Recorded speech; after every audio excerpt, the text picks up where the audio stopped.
There's some really bananas beliefs out there, really insane conspiracy theories. You probably recall Pizzagate. Do you remember that one? That's when there was this theory that the NYPD, New York Police Department, discovered a pedophilia ring that was linked to members of the Democratic Party. That was an interesting one.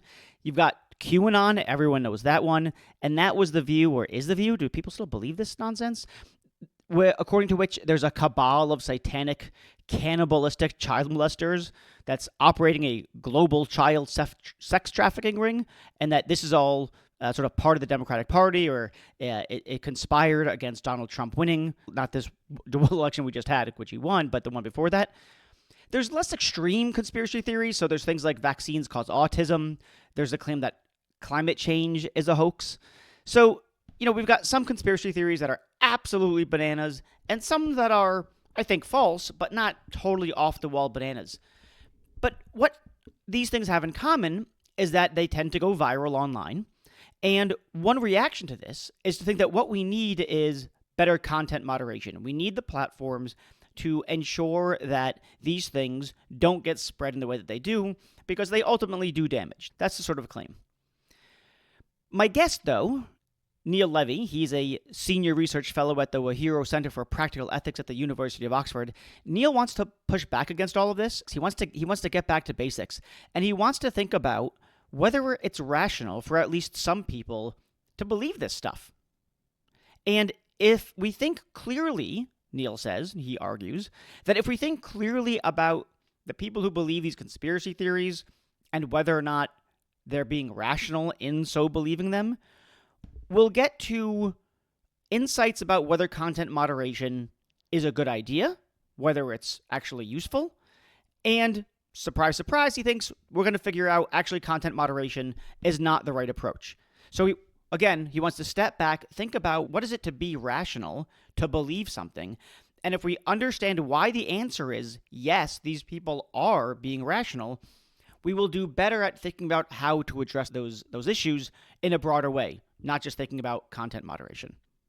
The second conclusion that Neil comes to is we're also just paying way too much attention to the really bonkers theories. So Pizzagate and QAnon, we should pay less attention to those things because he thinks, as we'll see, people don't actually believe those things, so he says.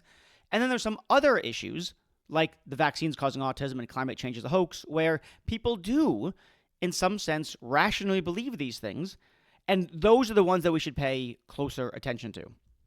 Before diving in, I want to set the stage a little bit because this kind of conversation is foreign to a lot of people who haven't done a little bit of philosophy, more specifically, done work in the area of what's called epistemology. That's about knowledge and belief formation and justified belief formation.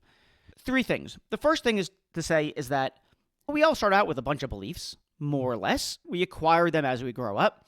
And let's say that by the time we get to college, we've got a certain set of beliefs. Here's an example. You might have gone to college and you think, you know what, capitalism is good for society at large. It's the best socioeconomic system that we could have. And then let's suppose you go to some classes, blah, blah, blah, blah, and you become persuaded that actually capitalism is bad for society, in that some form of socialism is what's best for society. Here's a question. Is that transition from thinking capitalism is good overall to capitalism is bad overall, is that a rational transition? And the answer is, it depends. It depends upon whether the evidence that you were given, the evidence that you considered for changing your view, was good evidence or not. So here's a really bad argument for thinking that you should change your view. If capitalism is good, then Reed likes mushrooms. Reed doesn't like mushrooms. Therefore, capitalism is bad. If that's your reason for thinking capitalism is bad, if that's your argument for thinking it, okay, that's not a rational transition. That's not a good reason for coming to the conclusion that you did.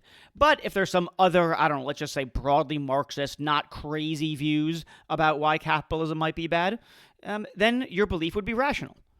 So one of the notions of rationality that Neil is focused on is how we transition from one set of beliefs to another set of beliefs, and whether that transition is rational or not. One more thing, actually two more things. One thing is that there's a separate question about whether you can be or should be criticized or blamed for those initial beliefs that you started off with. And Neil largely thinks that the answer is no, that it's a matter of luck. It's a matter of luck, for instance, that you weren't born into a cult and raised in a cult where they just injected crazy beliefs into you. So you're not irrational for holding crazy beliefs if the sort of story about how you came to acquire them, it was beyond your control whether or not you could have had those beliefs or not, more or less, like being brought up in a cult. So that's a separate issue we'll discuss about what about the beliefs you started off with? Can you be irrational with respect to them? That's another sort of separate, or it's related but separate part of the conversation, distinct from the question about whether the transition is rational. And then the very last thing that I want to highlight is we're not talking about what's true and false. We're talking about what it's rational to believe, and it can be completely rational to believe something that is false. For instance, if you're a detective and all the evidence points to the butler did it, there's a recording of him doing it, there's DNA evidence, so on and so forth, and you say, you know what, the butler did it, that could be a rational thing to believe because that's where all the evidence points, even though it turns out he didn't do it, even though the video was a deep fake and the DNA evidence was faked and blah, blah, blah, blah. We're talking about rationally transitioning to a new set of beliefs. We're not talking about necessarily getting to the true set of beliefs. Okay, so that's what this episode is about. We're going to talk about conspiracy theories. We're going to talk about rational belief formation and how this ties into what we think is the appropriate approach to content moderation online for trying to tamp down the virality of these crazy conspiracy theories. I'm your host, Reed Blackman. If you have any questions, comments, trenchant criticisms, email me at em@reedblackman.com. Do the things that I ask you to do every week. 5-star review, share it with your friends, write a thing, blah, blah, blah. And that's all I got. Let's go talk to Neil.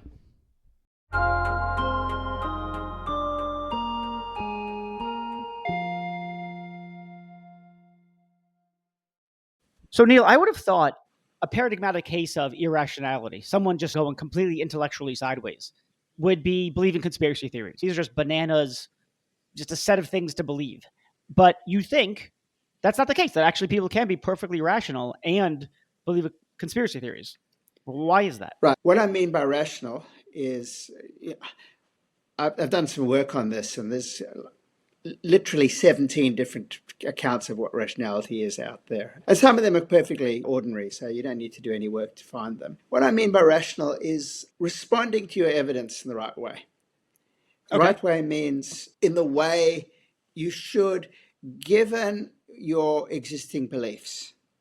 That's how rational people respond to their evidence. So if something seems highly implausible, you demand more evidence for it because implausible things are less likely to be true. So if you've got different background beliefs, then you can respond to evidence in a way that's quite divergent from the way other people respond.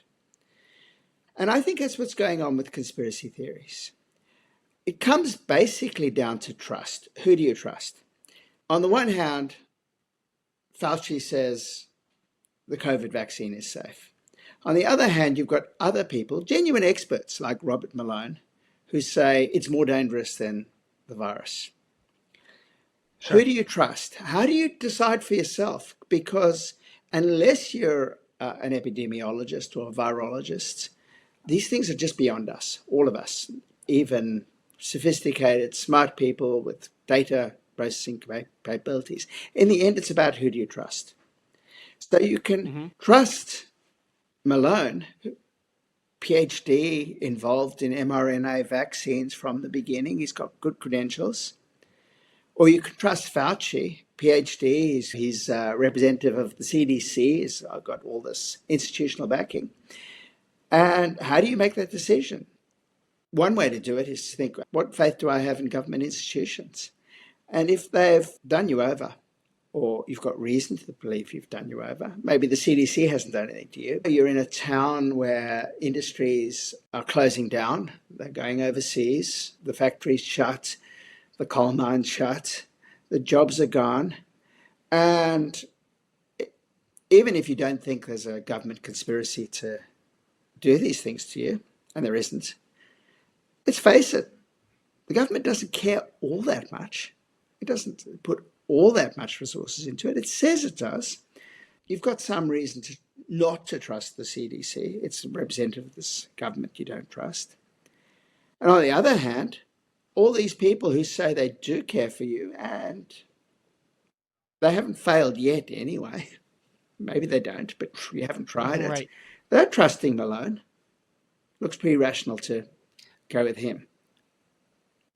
Okay, there was a lot there. So let me see if I have all this. So first of all, we're talking about rational belief formation. What are the conditions under which it's rational to believe that whatever it is, such and such? And your basic sort of stipulation about what rationality consists in, I don't mean that pejoratively. You've got to use some definition given the 17 that are out there. The definition of rationality that you want to go with is something like forming beliefs based on, one, the things that you already believe, and two, the available evidence. So it's always rationality is a move from one set of beliefs to another set of beliefs. Okay, that's fair enough. That all seems not uncontroversial, but perfectly reasonable. And then the thought is, okay, so you're confronted with a conspiracy theory.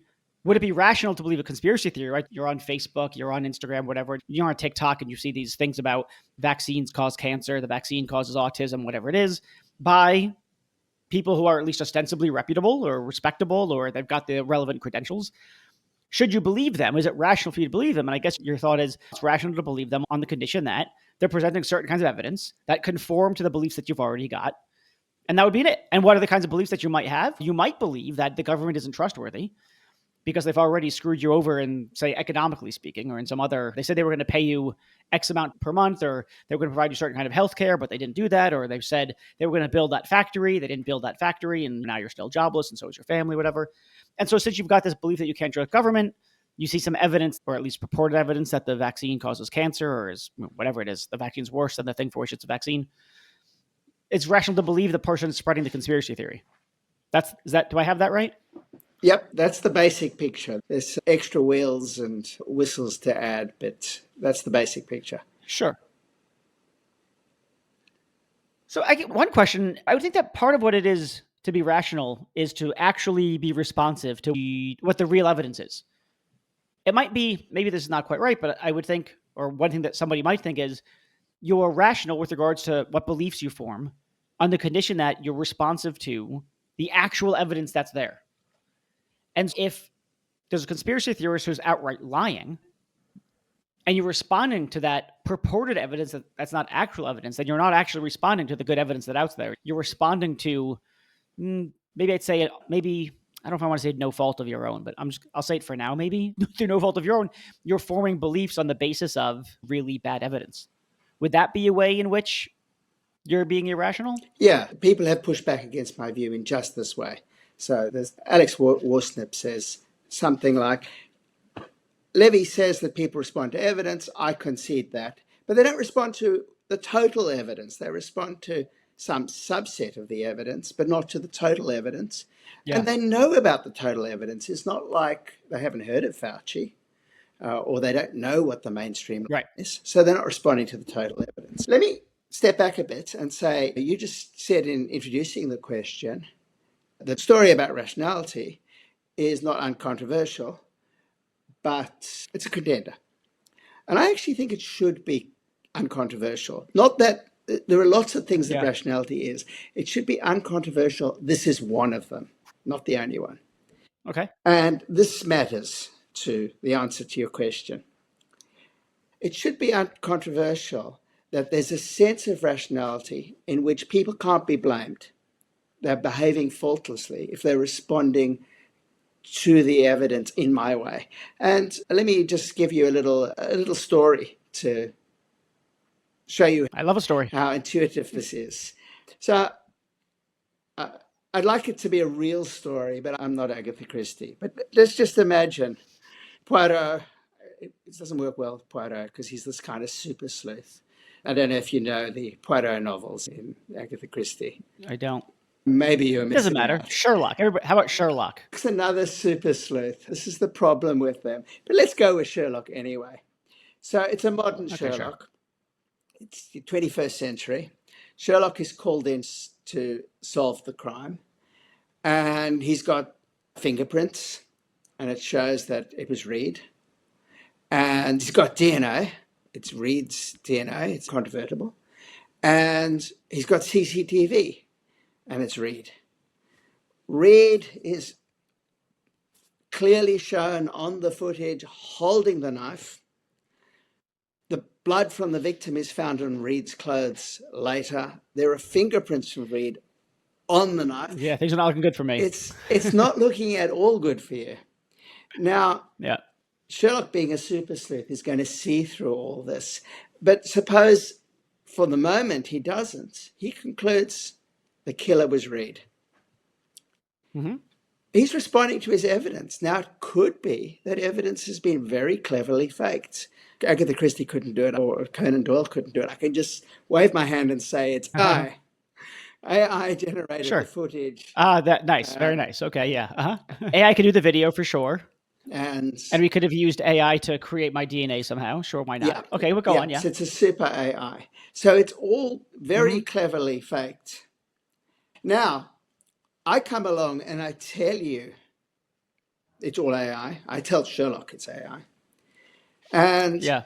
he doesn't trust me because his friends tell him, Watson tells him, that Levy guy's just not reliable. So on the one hand, he's got all this evidence. Yeah. On the other hand, he's got this other evidence which is undercutting that first set of evidence. Yep. But he's got good reason because Watson, after all, he's someone he trusts. And Watson says this Levy guy's not reliable. He can respond to his total evidence and say, it's not that I give Levy no weight whatsoever, but Yeah. is this preponderance of evidence on one side? And a mountain of I'm evidence. sorry, you're in the cell. Yeah. Now, I think we should say that Sherlock's acting rationally. And in fact, we can go further and say, if Sherlock somehow says, you know what, Watson, I trust you when you say this Levy guy's unreliable. And all the evidence points to Reed, but now I'm letting him walk. You would say that's irrational. Sure. Yes. Sure. That would be bananas. That would be an inconsistency between something like what you believe should happen and what you decide to actually do, or something like that. You think he did it, and so he should walk. That's incoherent. Yeah. Or we'd say, so maybe he doesn't form that belief, but we'd say, how did he get there? This looks like a glitch. Doesn't look like it's either irrational or the rationality is obscured. Yeah. Yeah. Yeah, no, that does make sense. I mean, I'm actually sympathetic to this line because I think that when we say someone is forming beliefs rationally or not, I talked about blame earlier. You might think something like, I don't know, what do you think about this? If they're blameless for forming the belief that they did, then they must have formed it rationally, all else equal, something like that. Because if that was what the evidence was, even if it's all false evidence, to your point, Sherlock formed his belief that Reed did it. It's a false belief that he did it. All the evidence is fake. But you want to say something like, no, he seems to have been, if you like, intellectually honest, blameless in the formation of that belief. He did his due diligence. So I am sympathetic to this line. So there's three ways I take it one can go wrong. If we take your account of rationality, there could be something like, there's something irrational about the current beliefs that you've got, so that you're starting off in an irrational hole. So whatever move you make is probably going to be in some sense might be irrational. There's if you like, the movement itself to the new set of beliefs. And then there's the evidence that makes you create that movement, make that inference. And then there's the set of beliefs that you come to. So I guess there's four things. And I guess my question is something like, on the set of those four things, where is there potentially irrationality? Yes. You're saying it's not in the fact that the bad evidence can be bad. There could be a weird move. That's the Sherlock one where he goes from Reed did it, therefore he should walk. That's a bananas move that we just don't even understand. So there's certainly some irrationality there. Do you think you can start off with a set of beliefs? You walk into the room irrational? So my 2021 book was called Bad Beliefs. And I think you can set out with a set of bad beliefs. Bad beliefs are just beliefs that are contrary to the best available evidence. That is the total evidence as produced by genuine authorities. My central example is climate change skepticism. I think you can be unlucky, and I do think it's a story about luck. You've got a set of bad prior beliefs. How did you get them? So again, I think it's going to be a story about faultless belief acquisition.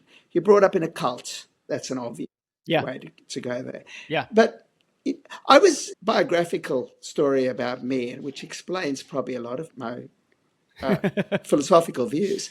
I Yeah. was born in apartheid South Africa, Okay. and my parents were opponents of the regime. They supported the opposition with its one member of parliament. That was the opposition, one member of parliament. And they regarded themselves as anti-racist. Mm-hmm. But as they themselves admitted, once we left the country and moved to Australia, which is still a racist country, but it's not anything like South Africa. It's not Sure. that It's not degree. apartheid South Africa. Yeah. My father said to me years later, I thought not a racist bone in my body, but I realized I was deeply racist. And it was impossible Mm. for a white South African not to be deeply racist. Oh, what does that amount to? I can see at least two ways of interpreting that. He had beliefs that say black people are inferior or ought to be ruled by white people or there should be separate, blah, blah, blah, blah. Or it could be he doesn't believe any of that stuff, but there's a kind of non-rational disgust or contempt that he feels towards them. Even though he intellectually disavows it, he can't help himself but being repulsed by them or something like that. Or maybe, did he mean one of those two things when he said he was still a Well, racist man, or I was can it some third tell thing I'm not you thinking of? the example he gave. The example, so Yeah. every Monday morning, we would get the local Johannesburg newspaper. And on the front page, it would have a little box recording the deaths over the weekend. Because South Africa was and is a violent place, and there were a lot of deaths on a weekend. And my father said to me, I didn't realize it at the time, but unconsciously or not fully consciously, I was thinking there were only black people. It's not that bad that these people died. So I do want to think that's a sort of a belief. It's not an articulate belief, but it plays belief kinds of roles in our thinking. And I think I acquired beliefs like that too. And I had the good luck to move to Australia and to have those beliefs slowly undermined, if not removed entirely. Who knows? So I do think you can walk into the room with bad beliefs. And there's a story about growing up in a culture with people who are your caregivers, your teachers, the people who feed you and clothe you, and so on. You absorb their beliefs and you trust what they tell you and what they implicitly communicate to you. And so, if we're talking about rationality, maybe the talk about rationality doesn't matter, or does it? Tell me. So, do you think those are? I don't think they're probably not irrationally held belief, given your account of rationality. It sounds like they're non-rationally held. That you just came to have these beliefs because you were causally influenced by the community in which you were raised, and so you find yourself with a bunch of false beliefs. But they're not irrationally formed, nor are they rationally formed. They're just, as it were, injected into you by the culture over time. And then you can make rational or irrational moves from there based on what the available evidence is, et cetera, et cetera. But you might just start off, as you said, unlucky, which means, what does that mean though? So does that mean that now you can live your life perfectly rationally relative to the false beliefs that you started off with? And does that mean you're not blameless though? Or might you be blameworthy because you should question those original assumptions, especially when they're so morally odious? I do think that you can be blameless because you can live your life starting with those bad beliefs. I do think irrationality Yeah. starts very early. We start responding to evidence very early. So, yeah, we get into the rationality game for some complex combination of genes and environments. But very early in life, probably before we're fully verbal, we start making inferences of a Sure. simple kind. But we build on what we're given through some Yeah. complex combination of genes and the environment. Now, as you become more and more sophisticated intellectually, you might start questioning those beliefs. Maybe you read the philosophers Aristotle and the recent virtue epistemologists, Hume. Maybe Hume. and you start questioning your beliefs. But there's a path dependency here. Your starting point Yeah. plays a really powerful role in shaping how you answer those questions when you say, okay, let me think, should I really hold these views? Yeah. Plus, you got this is like a line from Nietzsche. You got indoctrinated into a viewpoint where questioning the viewpoint is itself sinful, is itself wrong. So you've got part of it is that your willingness to consider evidence to the contrary is a function of how you started off, which is a function of the community that raised you in the first place. So if they raise you to be recalcitrant to contrary evidence, that's a further way in which you're probably, in some sense, blameless for not considering further evidence. Yeah, but I have in mind a different kind of person, a person who Okay. really is open minded, Mm. humble, and genuinely reflective. And I think such a person is very difficult to move from their prior beliefs without some sort of external shock. I'm very interested in the stories Mm. of neo Nazis who have overturned those prior beliefs. And the stories Yeah, involve, yeah.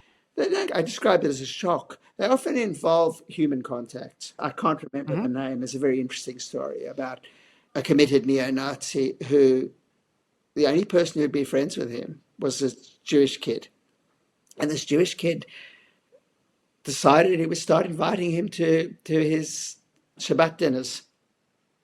He knew exactly what he was, but he formed a genuine friendship with him.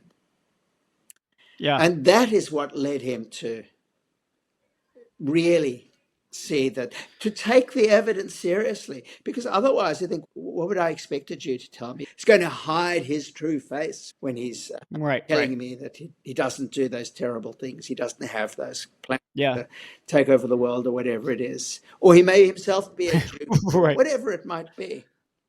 This sort of one, it reminds me of the kind of conversation, the way that John McDowell thinks about ethics and getting things right. And he's got this famous line where he says something about sometimes it just takes conversion. So you can see what the morally right thing to do is.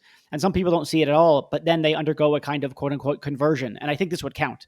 But then there's this opening or interesting question, rather, about what's going on in those cases. So in those cases, here's one option: the causal arrow. What happens is they form certain kinds of non-rational attachments, like this neo-Nazi forms certain, maybe this is wrong to put, so I'm going to say emotional attachments. I don't know if non-rational attachments is the right phrase here, might be begging the question, but some kinds of emotional attachments to the Jewish friend. And from that attachment is now caused to see certain kinds of evidence that he wouldn't have seen otherwise. Another possibility is that hangs out with this kid, with this Jewish friend, and starts to see evidence that changes his beliefs, which allows him to form the emotional connection to the friend. I guess I don't know how to trace or identify that causal arrow. Is it, if you like, rationality all the way down, where he's just presented with a wave of evidence because he's hanging out with Jews now? Or is it that he's undergone a kind of emotional, non-rational conversion? And when I say non-rational, I guess non-deliberative, that's what I mean. And now that he's undergone that kind of emotional, non-deliberative transition, now he can see the evidence differently. I don't know. Does that? Yeah, I'm sure it's both. I do think that trust plays a really big role. You tell me stuff, do I trust you? And sitting down and having a beer with you. What the hell is trust, though? But is me trusting you, or you trusting me, the belief that I am trustworthy, that I'm a reliable source, or is it a feeling of ease or something like that? Or is it both? Yeah. Partly, it's a point Catherine Hawley made 10 years ago. Trust is itself at least partly a belief that you're reliable and you are well disposed towards me. Appealing to trust doesn't get us outside the question of belief updating. Okay, let's zoom out. I want to figure out where we are now. So we started with the claim that people can come to believe conspiracy theories while being, if you like, perfectly rational. And the reason that we consider them perfectly rational is that they formed beliefs on the basis of the evidence that was available to them, and given a certain set of prior beliefs that they may hold rationally or non-rationally or something like that. We don't necessarily need a story about it. I guess the conclusion then, is this the big upshot? There's more upshot about what does this say about how we should treat disinformation and conspiracy theories online, but we'll get there. So is the upshot what you said earlier, which is that, yeah, look, these people are not irrational. It's bad luck, and they haven't gone intellectually sideways. That's not what's going on here. They've gone, I don't know, growing up sideways, so to speak. They grew up in the cult or whatever it is. Yeah. So here are the upshots. Actually, let's take a step back and let me add one of the bells and whistles, which is an important one. Yeah. Because there's an obvious objection here, I think, which is, oh, come on. It's one thing to believe something about vaccines, which Yeah. who the hell knows how vaccines work? I don't.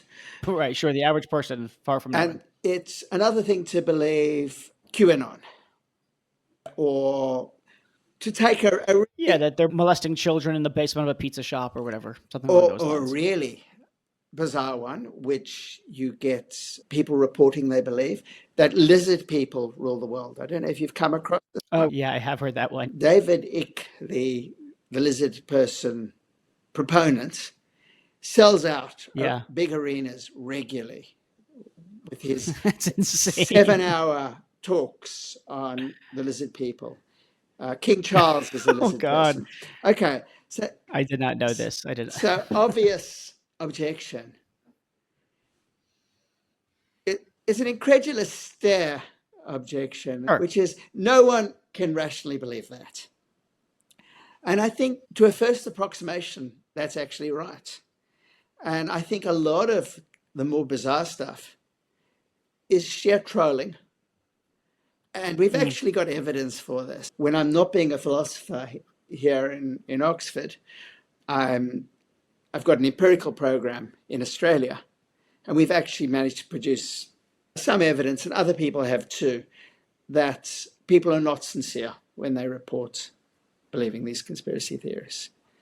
In the study we did, we asked conspiracy theorists, we gave them a range of conspiracy theories, common ones like QAnon, but we added one about the Canadian government breeding raccoon super soldiers to invade neighboring countries. Yeah, that one's true. And we found that people willing to endorse that one were much more likely to endorse all the others. And conversely, the people who said, no, I don't believe raccoons, endorsed a median of 0 other conspiracy theories. And we think the best explanation here is just sheer trolling. Yeah, these things are fun. I don't know what. If you asked me who's the Lizard King, Ick, Yes, appropriately David named. Icke. Yes, his parents knew, ancestors knew that one day, someone would live up to the family surname. I could buy that he is trolling or being insincere because he's selling something, and this is how he gets his fame, how he gets his money, whatever. Again, this is Nietzsche. The priests sell Christianity, sell God to get more power, not because they're sincere believers. But the people to whom they're preaching, like Ick is preaching, the people to whom Ick is preaching, I could see them being true believers. They don't have a particularly strong, to say the least, intellectual conscience.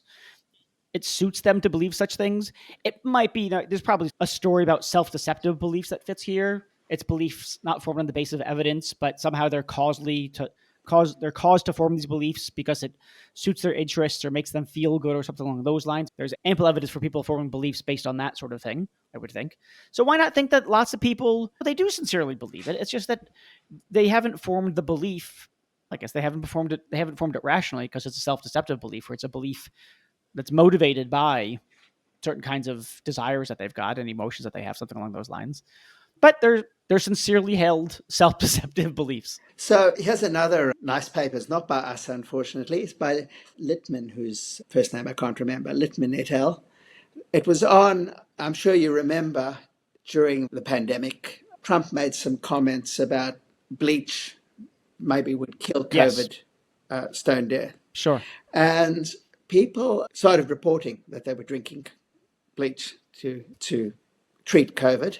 Yeah. And there were widespread media reports about it. And the CDC actually did a study, and they found that 4% of people reported drinking bleach to combat COVID.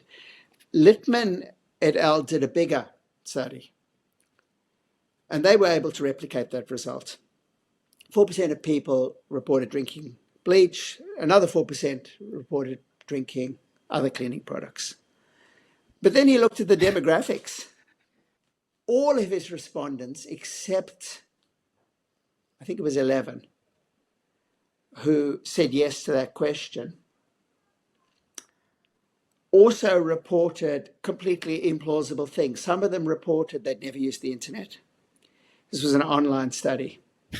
Several of them Okay. reported they had previously died from a heart attack. One guy reported that he was 21 years old and had 17 children. The 11 who didn't, he followed up on, who gave plausible Yeah. demographics. 9 of them said they said yes by accident. And 2 of them said, yes, we really did drink cleaning products. It was an accident that we did it. We didn't realize that we drank from the wrong bottle.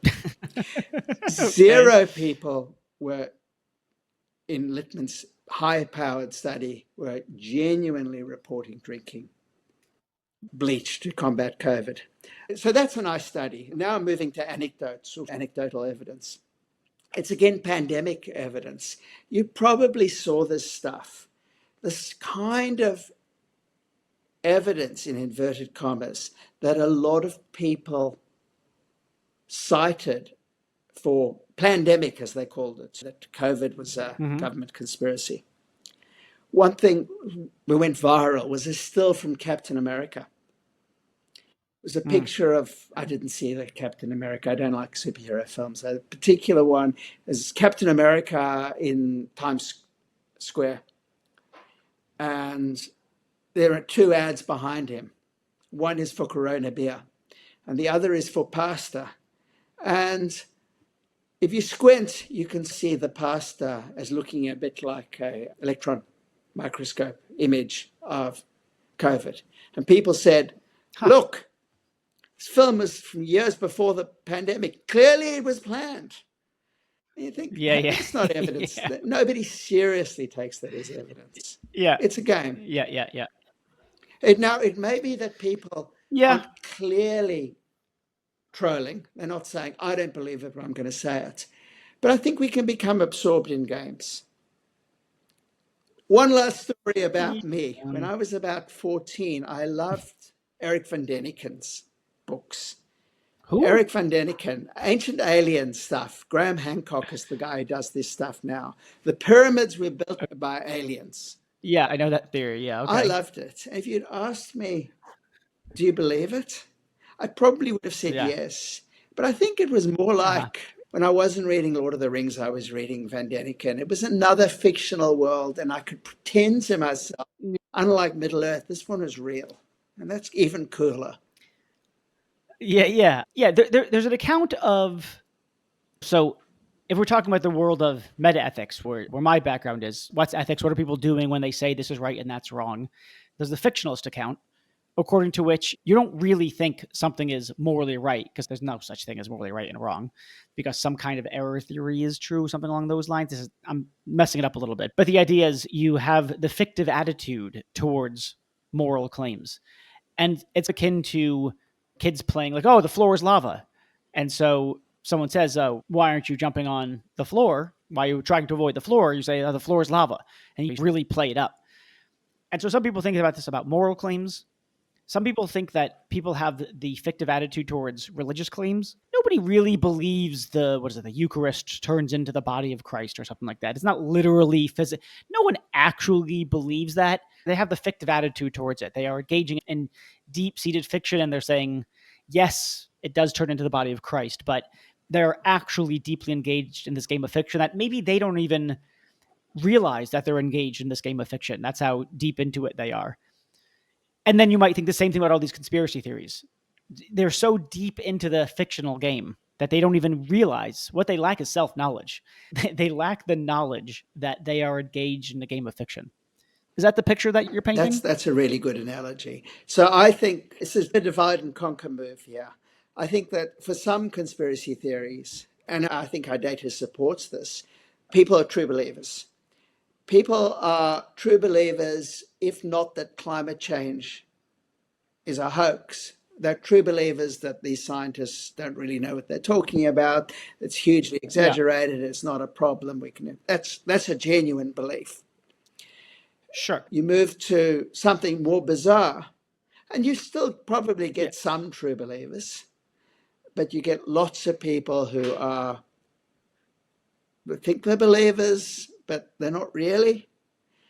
So if I get the dialectic, what's going on here is you say, look, these people are rational. Conspiracy theory believers are rational.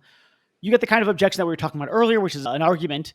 But for some, you just get the incredulous stare of, what are you, nuts? You really think these people are rational, believing that lizard people rule the world? And then your move, so to speak, is to say, okay, look, there are two kinds of cases.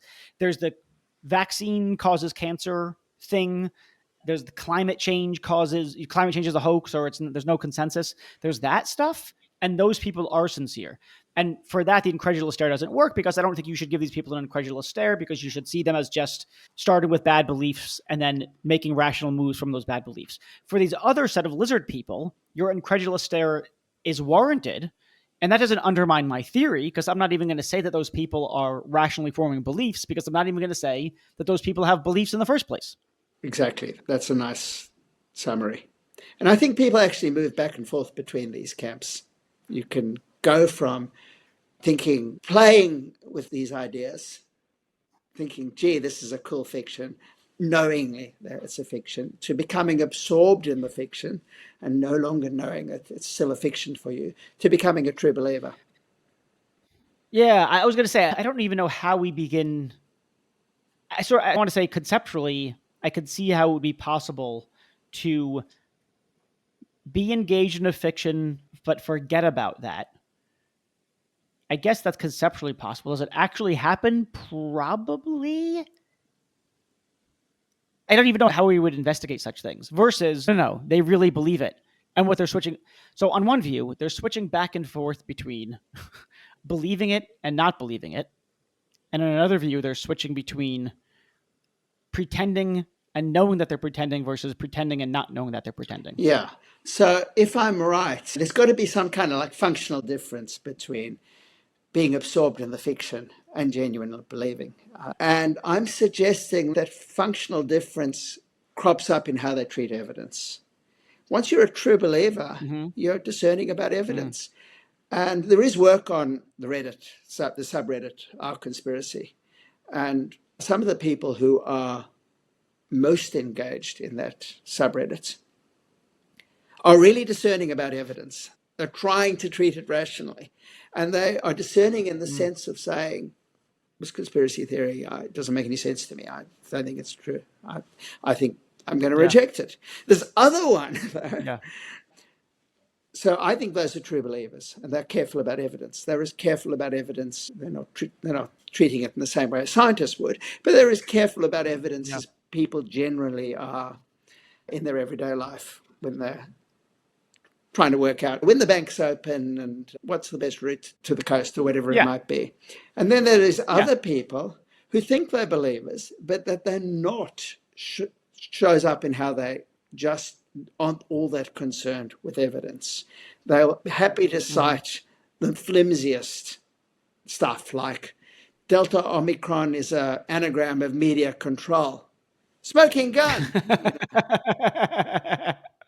So one thing this speaks to, and then I want to ask a question about to what extent or whether this affects how we should think about online content moderation for conspiracy theories, that sort of thing. I guess I want to know, I don't even know if this is a question so much as a note. I take it that the thing about these basic, the beliefs that you start off with, the bad beliefs, one of the things that they do is they skew how you see the evidence, right? So we've been talking like, you've got these beliefs and there's just the evidence and then that's it. But what parts of the evidence that you emphasize, what you even consider as being actual evidence, that's going to be deeply influenced by the beliefs you start off with, right? So it's going to be very hard to get people to see the evidence objectively. The thing is, you're always going to see the evidence, metaphorically, from the perspective of the beliefs you're starting off with. And then the question is, can you ever get around that? I don't think we ever do. Yeah. My background view is humans are just not that impressive intellect, taken one by one. I think our achievements are collective achievements. And that's because we have different biases and we attend to different things. We have different interests and we criticize one another. We're really good at criticizing one another, really bad at criticizing ourselves. You come up with a theory. This is a philosopher it's hard to come up with a positive view that's novel in any way. It's easy to criticize somebody else. Oh yeah, 100%.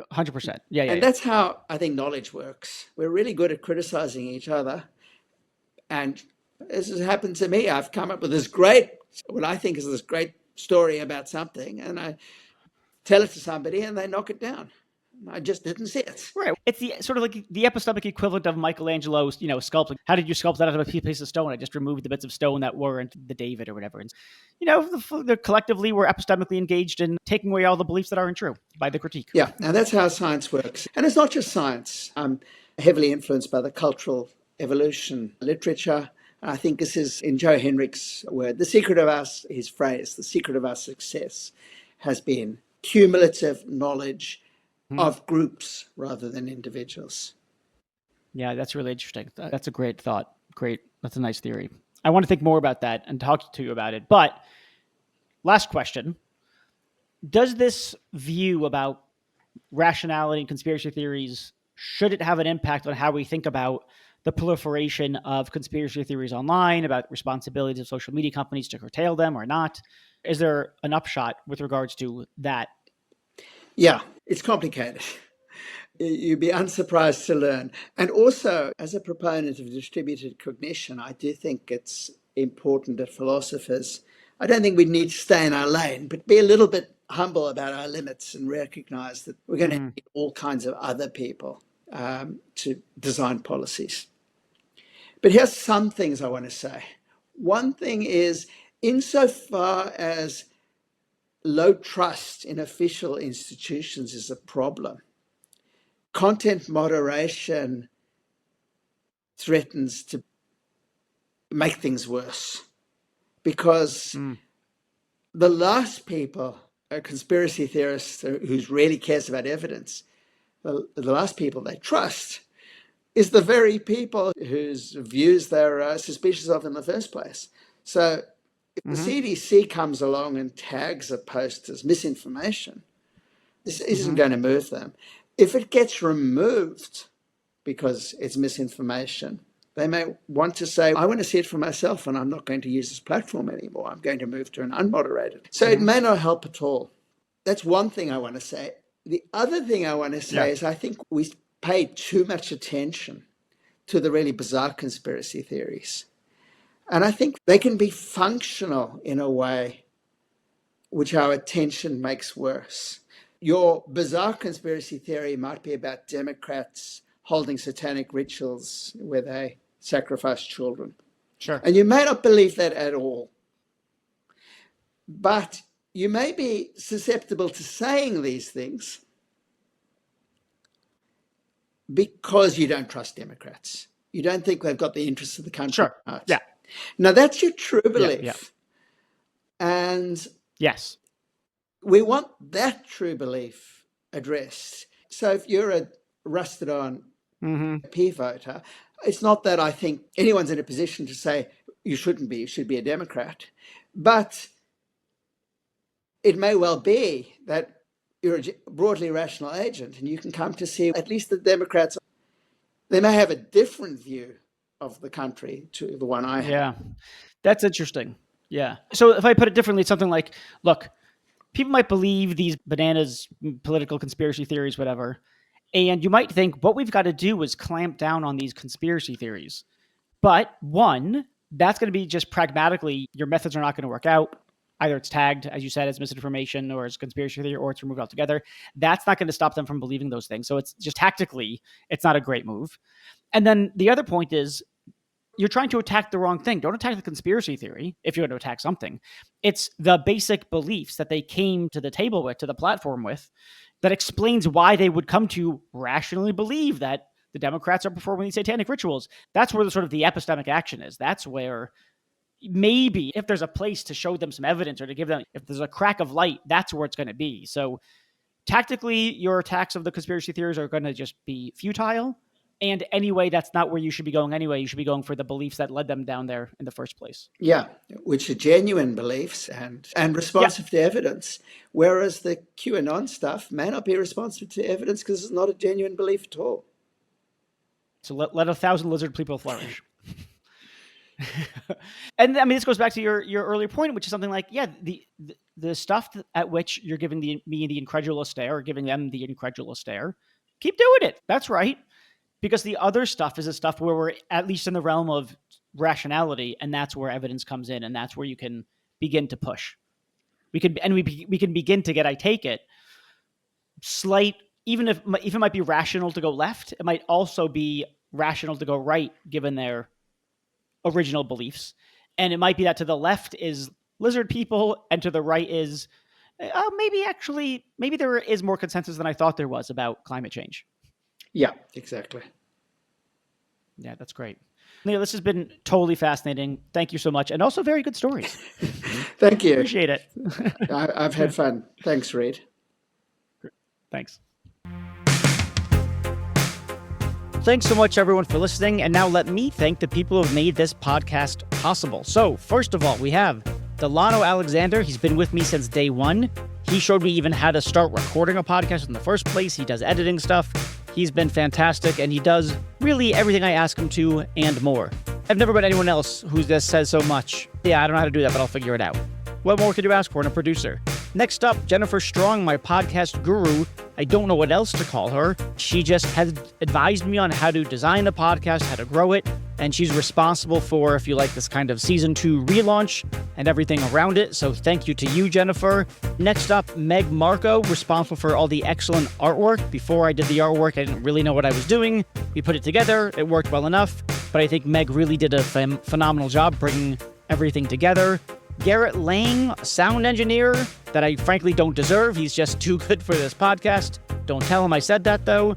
Next up, Benjamin Koltgen. He is a professor of philosophy who has helped me source guests, identify who's interesting, who has things to say, etc., etc. So without him, I wouldn't have anyone to talk to.